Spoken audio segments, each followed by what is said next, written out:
There are many ways that the absorbent mind is an aid to the life of the child, and this is because it has the power to create.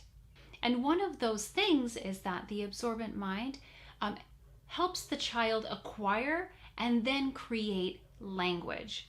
And now this is something that Dr. Montessori found so fascinating because it transcended a child's gender, physical location, or race. All children were acquiring spoken language at roughly the same time all over the world. Language is not inherited. We are born with the nebulae or the potential to develop language. We are going to absorb whatever language that surrounds us, and it doesn't matter how complex that language is.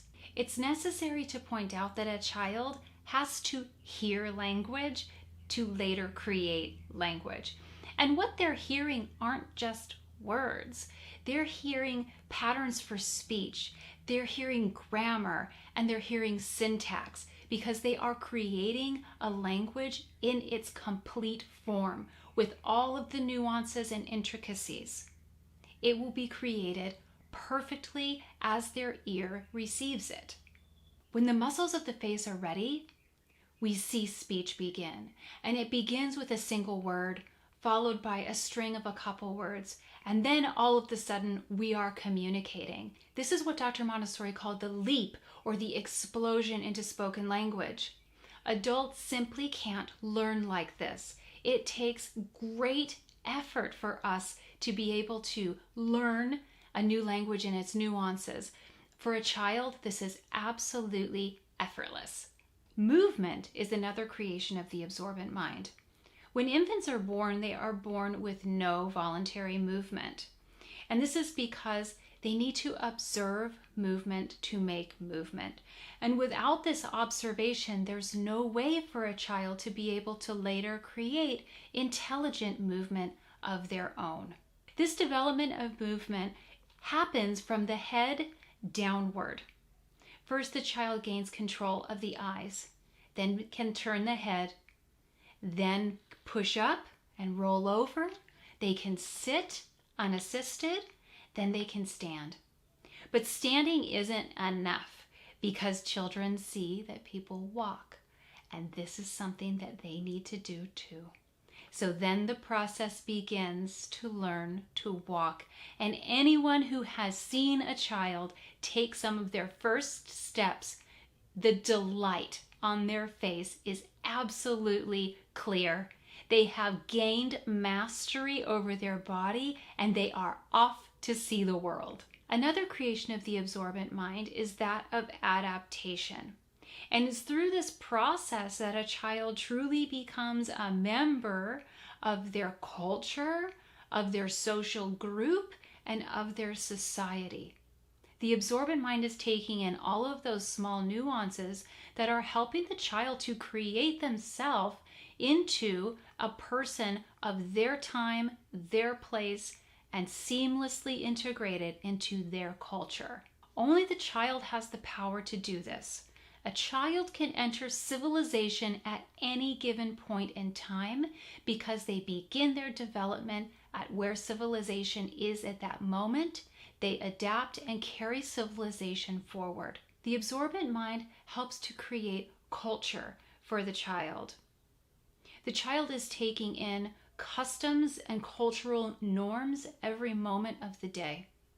Dr. Montessori encouraged mothers to take their children out with them, out to the market, out into the world, because the culture that is outside of the home is also the culture of the child.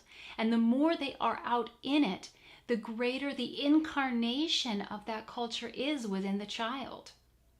In the home and outside of the home, the child is learning about relationships between people that are not family.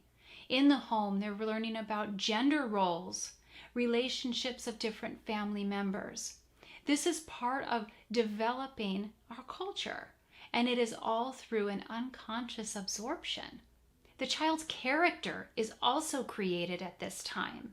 This is when they are deciphering what is acceptable, what is not acceptable. And while the child doesn't really understand completely what right and wrong is, those foundational pieces are being taken in.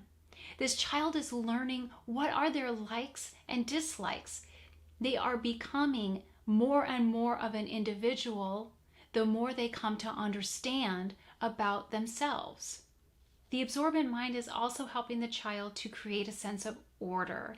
And without this sense of order, all of the information that is bombarding the senses of the child would be in absolute chaos.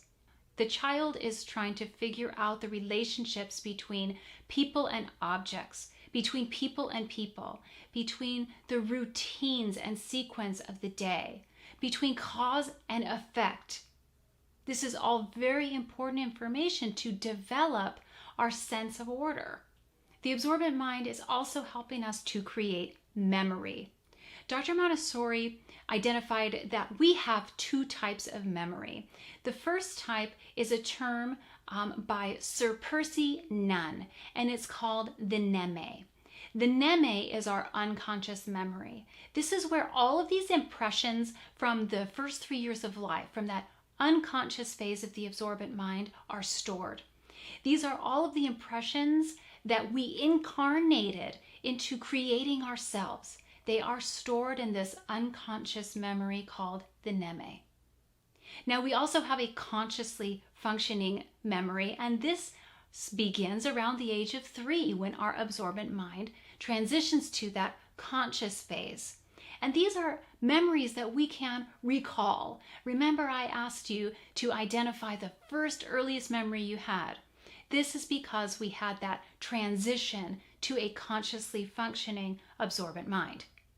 Isn't it incredible the task that the child has in the first 6 years of life?